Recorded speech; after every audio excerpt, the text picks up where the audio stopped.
My guest today is Justin Rorabaugh, Director of the School of Digital Arts at Wichita State. SODA, as we call it, is one of the fastest growing schools of WSU and is exploding with degree programs, partnerships, and infrastructure for career development. The school offers degrees in acting for digital arts, animation, audio production, collaborative filmmaking, and game design. Welcome to the Forward Together podcast, Justin. All right, Justin, it's good to see you. Yeah, it's good to see you too. Thanks for joining the podcast.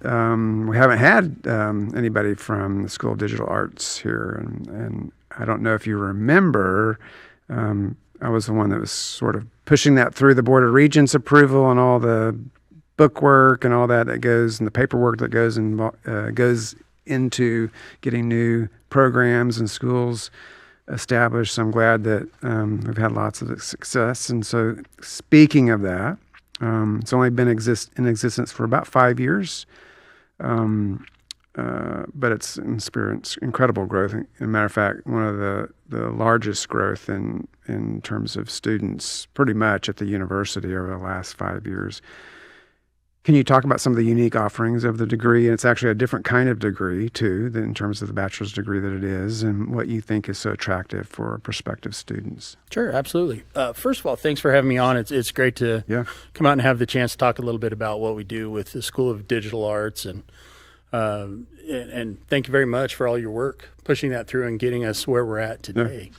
I just didn't bring that up for you to thank me for that. Yeah, well, but so, I think it's important that we give credit where credit's due, and so thank you for that. And I think that one of the things that makes the School of Digital Arts really unique is the degree program. The degree is a Bachelor of Applied Arts and Media Arts, which it's the only one in the country. A Bachelor of Applied Arts is the arts version of the Bachelor of Applied Science. And typically you'll find those in Commonwealth nations. You don't find them in the United States. And so a big part of what sets us apart is that opens the door for applied learning and taking all of the different concentrations that we have within that, blending them all together under one roof so that there's a natural collaboration across disciplines. And so we do animation, acting for the digital arts, which is everything from acting for television and film to stunt work to motion capture, voice work. That's all a part of the acting. Audio production, filmmaking, game design, collaborative design, it's kind of a unique concept when it comes to a bachelor's degree because it's similar to a PhD program where you're more customizing and creating a specialized area that you want to go into within the media arts. So, for instance, somebody wanted to focus on editing, they could do that more directly. And so I think one of the things that really draws students to us is that Bachelor of Applied Arts aspect of it. And, we've got Shocker Studios, which is this amazing facility. But in speaking with incoming freshmen, I always ask them, how many of you have seen Shocker Studios and know where you're going to school?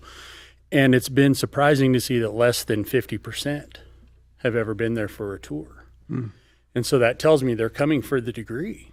They're not necessarily coming because we've got this fancy facility and all these production capabilities.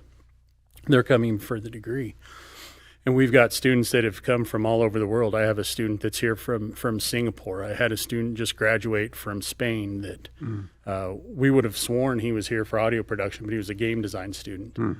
So it's really been kind of a unique experience. And I think what happened that helped us propel that was COVID. We launched this thing right before COVID. We founded the school in 2019, and then COVID hits. And so we were a little surprised that during COVID, our enrollment went up 24%. And there was this original thought that, we're going to be here for about 5 years and we're going to see kind of a plateau with what we're offering. And what we found was that plateau didn't happen. And it hasn't happened yet. We still have, without extensive recruitment efforts, we're averaging 10% growth every year. And I think with some concerted recruitment efforts that we're rolling out this year, we're going to be able to bump that up to that 25% enrollment growth, despite what's happening across the Midwest with enrollments and this educational cliff that everybody's talking about and fearful of. Yeah, music to my ears. You were mentioning the different kinds of concentrations that you all have, and one of them that I think is newer, and that's acting for the digital arts or media arts. And I know you've hired some new faculty there. I've met some of them.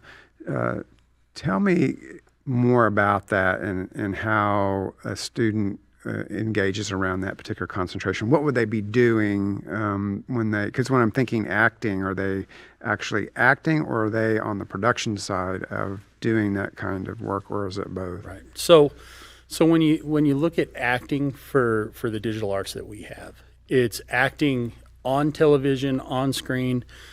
Some of it's a little bit behind the scenes as well when you start looking at things like motion capture, where they're putting on a dot suit. And you're not going to see them actually on the screen because it's going to be a character that's being created for a film or for a video game or something of that nature. And so it's a different type of acting than acting for stage. It's really focused on that preparation that it takes to be in front of the screen, to be working with having a film crew there. And it's different in that you don't have one take and you wait for audience applause. Right. You can go through it, and you can change little segments as you go and fine tune what it is that you're recording. And so I think that's one of the big differentiation pieces between acting for screen and acting for the theater. I mean, you hit a certain point where there's a foundation of acting, and there's theory that goes into acting, but there's a clear difference between being on stage versus being on screen. Mm-hmm. And with sensors and those sorts of things where they're creating a character, are the students actually participating in those roles, or are they filming this or doing the technology side of this, or both? So what we have is it's really kind of a mix of both, but the students that are going to be doing the technology side of that are most likely going to be game design students. Okay. Whereas those that are putting on the suits and doing the action are going to be the acting students. Okay. As a producer, one of the things that I think about a lot, I am less inclined to hire an actor to do motion capture than I would be someone that's perhaps a dancer or been trained in motion capture, because there's a difference in body awareness. So many times people think of acting as a shoulders up activity, even though it can be very physically active. When it comes to motion capture, someone that has really strong body awareness is fantastic on screen, unless you're dealing with some big name star, and then you're going to take the time to train them and go through all that. Yeah. So I think I know the answer to this, but the listeners may not. How did you get involved in this? Because this is when you were in the College of Fine Arts, when this all came about, you were doing something entirely different. Right. And so my background is actually in music education. I've got my bachelor's. I have a bachelor's of science that's in education, and I started out as a music teacher, and saw the opportunity to come to Wichita State. I was doing grant development. It was initially what I was hired for, and then I was in the Fine Arts Dean's office, and this opportunity came up.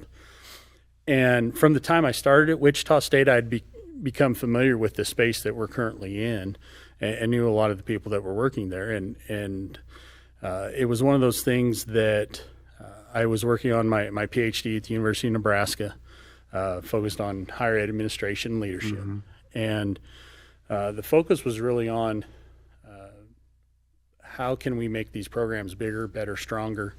How can we give the students what they're really looking for? And at the time, Rodney Miller was the dean of the College of Fine Arts, and he said, "Justin, what do you think about coming down and kind of running this thing, coming down and giving it some lifeblood?" And I said, "Yeah, I'd love to, absolutely." And so it was one of those things where we took over the space, went down. We had to wait to have telephones and internet hooked up and all those things. So I just started going throughout the space and learning everything that was there. Getting brushed up on all the technology, all the equipment. And I look at myself not so much as a media digital arts person as much as I'm a cat herder.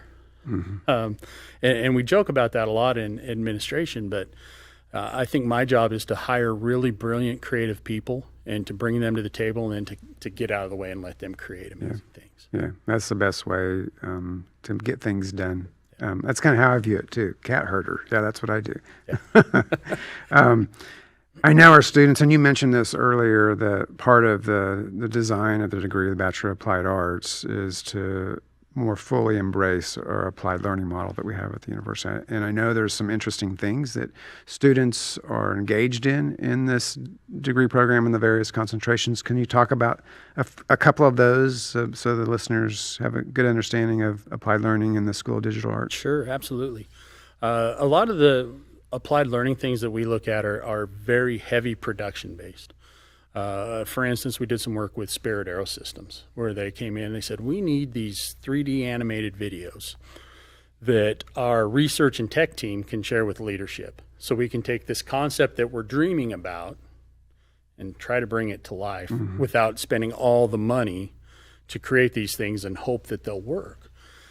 And so over a couple of years, I think we created a series of 16 different animated videos showing potential technologies that could be used in Spirit Aerosystems, smart factories, and the things that they were doing. And so that was an opportunity where we were able to engage with a lot of students on that project work. And we have the benefit of having some paid applied learning and some unpaid applied learning. And this project work all happened to be paid applied learning. And so you'd get a team of 8 to 12 students working on one animated video. And it would take anywhere from probably 6 to 8 weeks to go through the full production pipeline. That's for 1 minute of 3D animated video. Yeah. There's a lot involved, but it gave the students that opportunity to step out of the classroom using everything they'd been learning in the classroom. And here, we're going to apply this in a real world setting. Plus, I'm going to be able to put it on my resume when I'm done.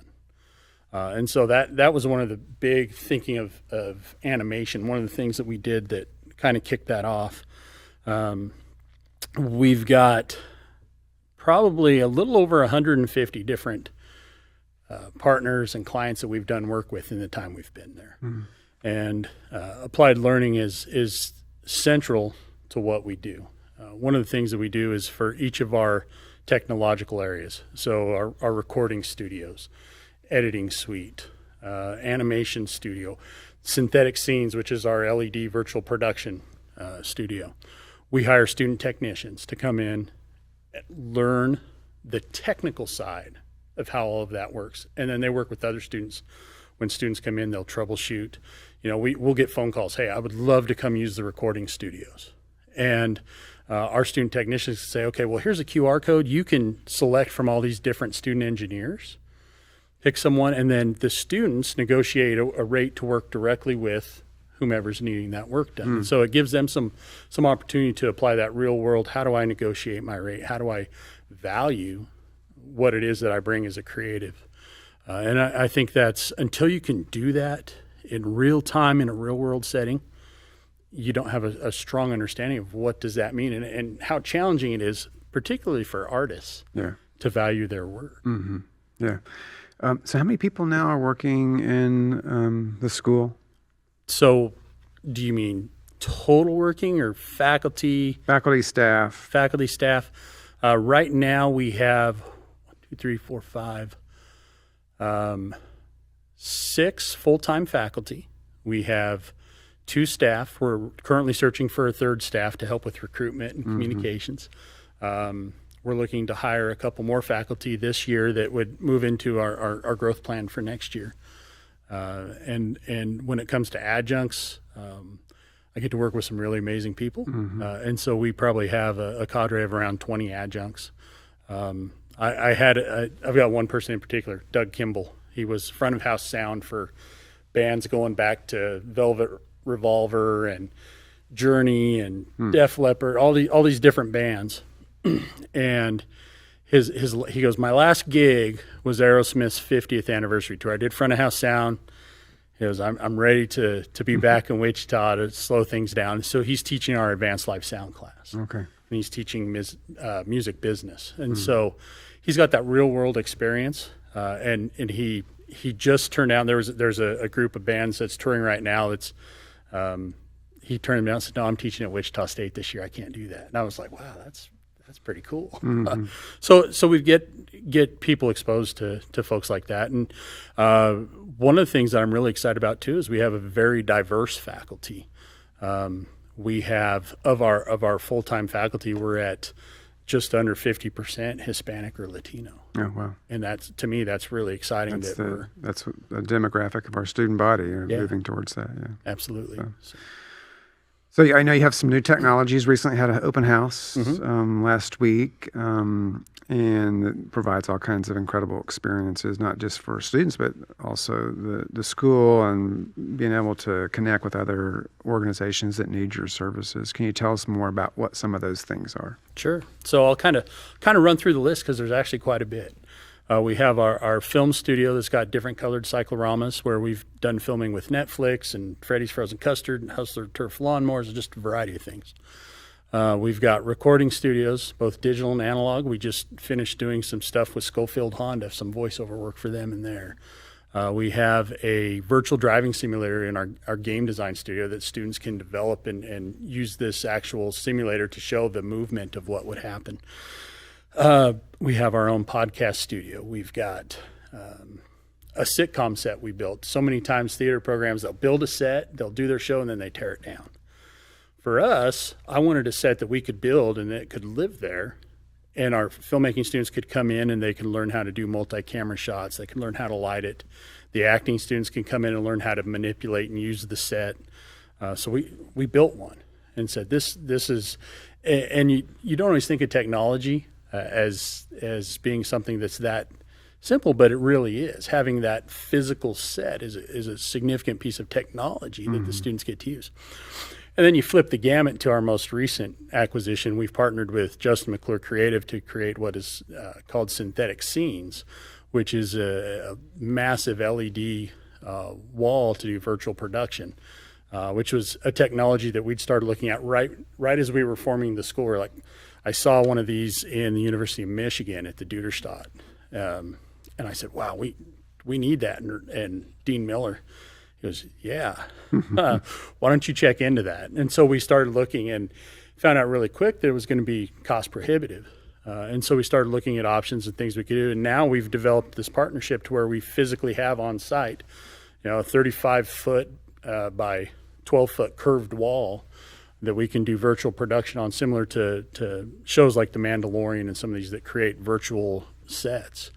And it's using game design engines that they do that. And so it's really one of those things that we have technologies that are modern and unique, but also that bring all of the different concentrations together to create and produce creative projects. Yeah, so I do know this. All that technology is very expensive, and also students, I know, have a fee that helps cover some of that. So listeners, if you're wanting to help support this kind of work, I know Justin would be able to hook you up with the right person to talk to you more about that.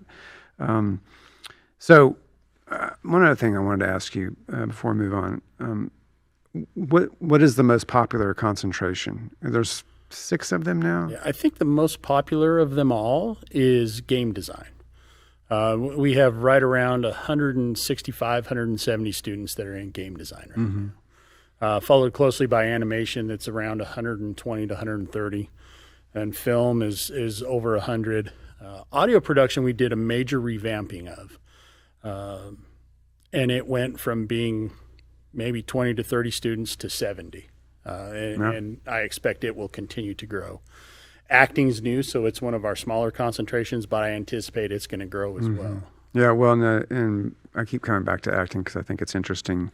I met a couple of new faculty members recently, and there's a lot of voiceover work that comes with that as well too. That is, any kind of organization now is trying to create content, and they need that kind of thing. Right. And then back to video and audio. All organizations are wanting. We have such a hard time, even in this studio, keeping people employed because there's so many opportunities out there. So I think it's exciting that we have that capability to provide that education training and so forth to create more talent in that area. So what do you see as a future? So we've added some concentrations over time. In this whole field, what do you see as a future? So what I see happening, and we've been witnessing this really, and I go back to COVID again. Everybody saw that we could push to digital and make things quite successful. And in the digital realm, this is kind of like the new age of everything that's happening with the arts. It's not necessarily that we're changing traditional fine arts. We're providing different mediums to bring those to new audiences that may not have had the opportunity before. Mm-hmm. And so I think this is going to be an area that's going to continue to grow. I think the opportunities are continually evolving, and that's one of the benefits we have to a facility like we have with Shocker Studios, is that we're able to bring in new technology as it's being developed, and develop partnerships where we get to try some of these things out. And as software evolves, as techniques evolve, there's a constant need and a constant demand for learning these skills, but also a lot of uptraining opportunity where people that have been working in these industries and maybe they've been doing it a traditional way, now they have the opportunity to come into the School of Digital Arts and pick up some of the new digital techniques. And how are we doing this? Film was notorious for, you had a limited amount of footage. Mm-hmm. You had so much stock that you could shoot on, and then you better make sure it's right, because when you're out of stock, you're out of stock. With digital, you have the benefit of being able to, okay, that take was okay, but here, let's redo that. Mm-hmm. Not that it's better, not that it's worse. It's just different. It's just an evolution of what we're doing. And I think that's going to continue, especially as we look at things that are happening with artificial intelligence and advances in software development and all those things. I think we're going to see the digital arts continue to grow and to be a very viable and busy field. Mm-hmm.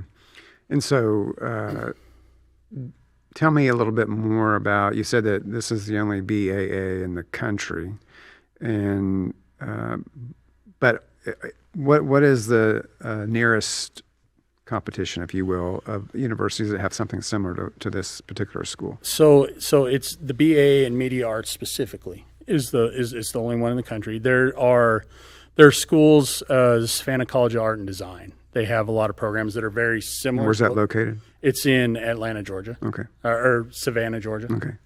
And so they're similar in that they offer the same things we do, but they're, unfortunately, in a lot of typical higher ed structure, they're siloed. Mm-hmm. Whereas with this all being collaborative in one space, I don't know that there's really another program that does it all collaboratively in one space, but there are schools that have these individual things. And so Ringling, and I'm not sure where Ringling's at, there's when people talk about film schools, we're in no means a USC. But this morning we had some people came through and they said, wow, we've seen this at USC, but nowhere else. Mm-hmm. And so I think there's some things that we're doing that are pushing us in a different league of competition than what we're used to. And when we look at those other schools that we align with, I think that with these unique degree paths, we're elevating what those are for Wichita State. Yeah, and tell us a little bit about where students are finding jobs and how's that going? So one of the biggest challenges for me is we're new enough. We don't have a lot of grads yet because it takes so much time to get them through. So some of the students that have graduated have found some success. We have an animation student that, while she was a student, she was a DACA student. She'd left, went to Mexico for a year, finished all of her residency requirements, came back, and then all these opportunities in applied learning she grabbed a hold of. She said, how can I get involved? And then her first job after she graduated was creating 3D models of shoes for Prada. Wow. And so that's a great first job right out of the gate. And now she's down in Austin. She was working for a production company kind of remotely. And now she's moved on to a new company, and she just took her job, and she can't tell me who she's working for yet, but she's really itching to tell me. That's a for instance of someone that's doing something. We've had some folks in game design that have gone coastally. We've got some that have gone up to Canada as well, and Austin, and they're finding really great places to work. And we've landed some internships with some of the big known game companies where we've had students go in the summers and do internships with them. And so we're also seeing, if we look at our filmmaking, we're seeing those students are working for the local production houses. Some of them are hiring on with production companies and working on films or TV shows. We had one student who went down to, right after he graduated, was working on The Bachelorette. And he called, the first thing he did was he wrecked the grip truck. He hit something on an awning on a building or something. Yeah, you don't teach that probably. That's nothing that we teach. Yeah. Yeah, they're going out and they're having those real world experiences.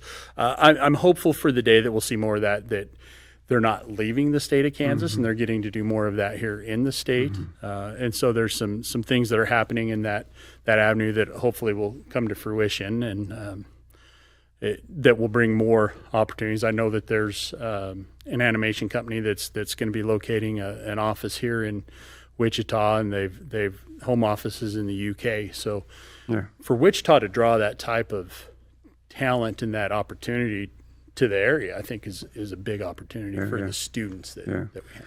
I think one of the other things that I would imagine makes this a stronger school is that it's a part of the College of Fine Arts, because some of these programs probably in other universities are freestanding schools outside of this college structure, and we have the School of Music, the School of Art and Design and Creative Industries and Performing Arts that ties into that too. And I think it's more likely to strengthen the experiences that your students get in the School of Digital Arts. I think you're absolutely right. I know when I was going to school, I got a scholarship, this music scholarship, and my choices were become a professional tuba player or go become a teacher.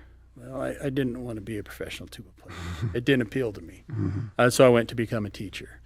Had I had the opportunity to go into audio production, I probably would have jumped all over it and would have been really excited about that. And so what I see students that will come, the School of Music as an example, they'll come in and they'll be like, wow, not only can I study my instrument, I can go in and record myself. I can do these different things that certainly enhances everything that we do within the College of Fine Arts. And I think that it broadens the unique opportunities available through the College of Fine Arts, Wichita State. Yeah.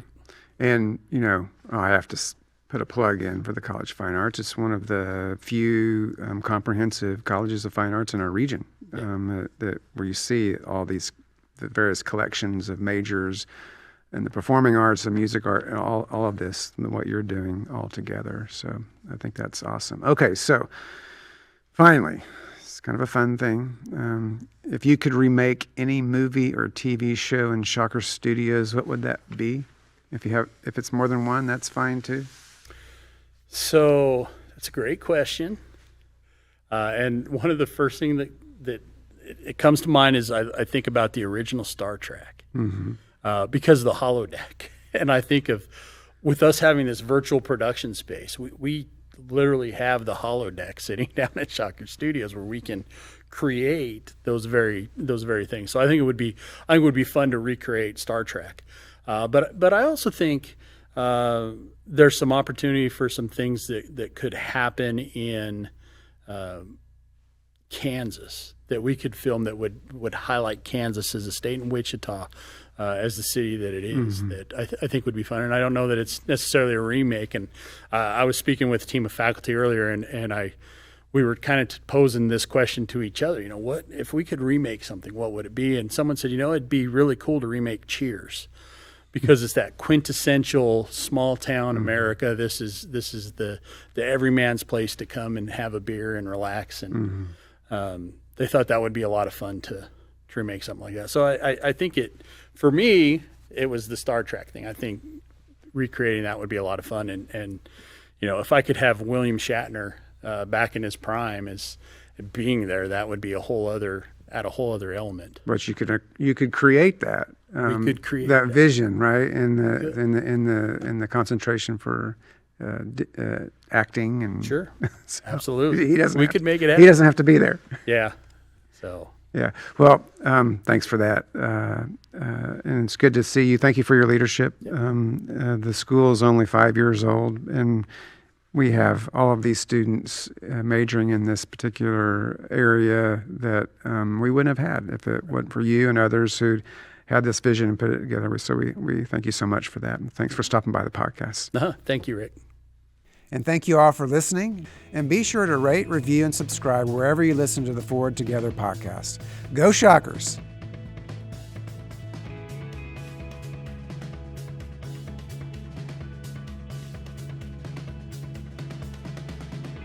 Sponsorship for the Forward Together podcast is provided by Scott Rice Office Works and the Shocker Store. Additional thanks to Nair Amp, WSU Carpentry Shop, and Go Create.